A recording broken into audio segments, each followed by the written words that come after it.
அந்த டைம் ராஜாங்கில் ஆரம்பித்த டைமில் வந்து அவருக்கு கிடைச்ச ஒரு மிகப்பெரிய ஒரு ஒரு ஒரு பிளெஸிங் சொல்லலாம். ஆக்சுவலாக வந்து பார்த்தீங்கன்னா, ஒரு ஃபிலிமில் வந்து ஒரு ட்ரெண்ட் செட் மாற ஆரம்பிச்சது. அது வரைக்குமே ரொம்ப இப்போ அப்பாவுமே வந்து பார்த்தீங்கன்னா, before that he wrote for about say 40 to 50 films எழுதியிருக்காங்க. எல்லாமே வந்து he was a very good writer actually. Dialogue writer. தங்கப்பதக்கம்லாம் வந்து பார்த்தீங்கன்னா, அவருடைய வந்து டயலாக்ஸ்க்காகவே வந்துட்டு it was like huge hit.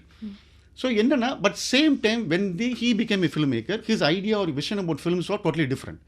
ஒரு விஷுவல் மீடியமாக இருக்கணுமே, எல்லாமே வந்து ஸ்டேஜ் ட்ராமா மாதிரி பக்கத்துக்கு பக்கத்து பேசிட்டு இருக்காங்களே. Unless and until I can tell through my டயலாக்ஸ்ன்றப்ப, ஐ மீன் விஷுவல்ஸ்ன்றப்ப தான் நான் டயலாக்கை டிபெண்ட் பண்ணோம் அப்படின்ற ஒரு மனநிலையில் வந்து டைரக்டர்ஸோட ப்ரீட் அப்போ தான் ஸ்டார்ட் ஆச்சு. இப்போ ஒரு பாலமந்திரா சாரோ வந்துட்டு அப்பா மாதிரி ஆட்கள் என்னென்னா, ஸோ அதனால் என்னென்னா ராஜாங்களுக்கு வந்து அந்த ஒரு என்ட்ரி மொமெண்ட் வந்து ஒரு க்ளோரிஃபிங். ஏன்னா அந்த மாதிரி ஃபில்ம் மேக்கர்ஸ் வரும்போது நேச்சுரலி இப்போ அவங்க படங்கள் வந்து பார்த்தீங்கன்னா வந்துட்டு ஆல்மோஸ்ட் ஒரு 20% or 30% தான் டயலாக்ஸ் இருக்குமே தவிர மிச்சது எல்லாமே விஷுவல்லையே போகும். ஒரு ஊமப்படம் மாதிரியே போகும்.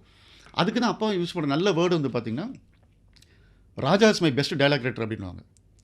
ராஜா இஸ் மை பெஸ்ட் டயலாக் ரைட்டர்னு சொல்லிட்டு அப்பா எல்லா ஸ்டேஜிலும் சொல்லுவாங்க.